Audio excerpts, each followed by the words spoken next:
नमस्कार दोस्तों, मेरा नाम एडवोकेट विनोद तिवारी, सामाजिक कार्यकर्ता हूँ। दोस्तों, आज के इस वीडियो में हम यूनिफॉर्म सिविल कोड पर बात करेंगे क्योंकि कई लोगों की क्वायरीज थी कि शादी के बारे में रजिस्ट्रेशन कैसे करना है, किनको रजिस्ट्रेशन करना पड़ेगा, कितनी फीस लगेगी। अगर कोई अपना उत्तराधिकार प्रमाण पत्र बनाना चाहता है, विल करना चाहता है या तमाम प्रॉपर्टी का लेन देन करना चाहता है तो कैसे होगा, क्या नियम है, कितनी फीस लगेगी।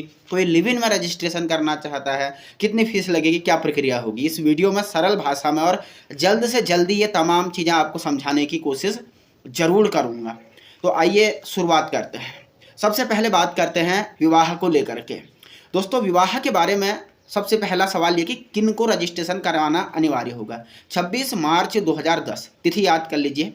इसके बाद जिस भी व्यक्ति की शादी हुई है उसका रजिस्ट्रेशन करवाना अनिवार्य होगा।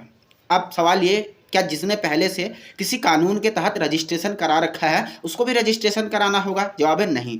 जिसने पहले किसी कानून के तहत रजिस्ट्रेशन रजिस्ट्रार के यहाँ करा रखा है उसको नहीं कराना है। 26 मार्च 2010 के बाद जिसकी शादी हुई, जिसने कभी भी कहीं भी रजिस्ट्रेशन नहीं करवाया है, उसे यूसीसी के तहत रजिस्ट्रेशन करवाना होगा।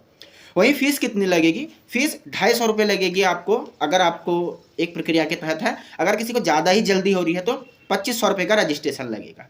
अब दूसरा सवाल ये पैदा होता है कि जिन लोगों की शादी 27 जनवरी के बाद यानी यूसीसी के लागू होने के बाद हुई है उनके लिए क्या प्रावधान है।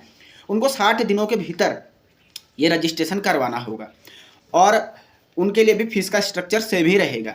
जबकि जिनकी शादी 27 जनवरी से पहले और 26 मार्च 2010 के बाद हुई थी उनको 6 महीने का समय इसमें दिया गया है। और अगर आप शादी का रजिस्ट्रेशन नहीं करवाते हैं तो क्या होगा, जुर्माना लिया जा सकता है। ये 10,000 तक के से 25,000 तक के अलग अलग रेडियस में दिया गया है, लेकिन जुर्माना लग सकता है, पेनल्टी लग सकती है, आपको ख्याल में लेना है। दूसरा बात करते हैं कि अगर आपको अपनी विल करनी है, जैसे हम पहले से अपनी इच्छा पत्र करते थे कि भाई कोई व्यक्ति मरते वक्त अपनी वसीयत करता था, वो वसीयत कैसे होगी।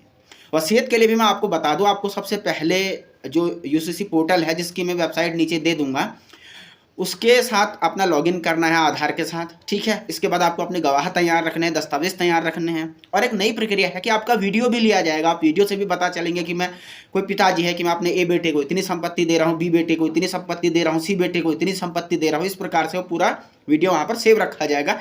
वो एक गवाही के तौर पर भविष्य में वो किया जाएगा और सब रजिस्ट्रार इसको वो करेगा। इसमें भी अलग अलग प्रकार के शुल्क दिए गए हैं जो पूर्व के रेडियस में लगभग हैं।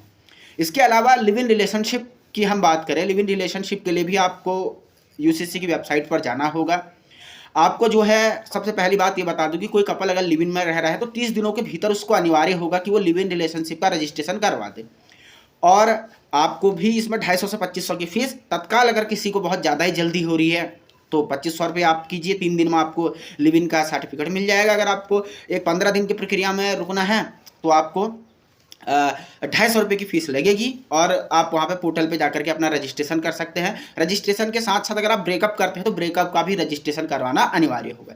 तो ये 3 सवाल बहुत ज़्यादा क्वायरीज के रूप में आ रही थी जिन्हें मैंने मोटा मोटा समाधान करने की कोशिश की है। और एक जाते जाते ये भी बता दूँ कि लिव इन का रजिस्ट्रेशन नहीं करने पर 3 माह तक की जेल और 25,000 तक का जुर्माना भी लिया जा सकता है। वीडियो कर दीजिएगा शेयर और देखते रहिए राष्ट्र नीति।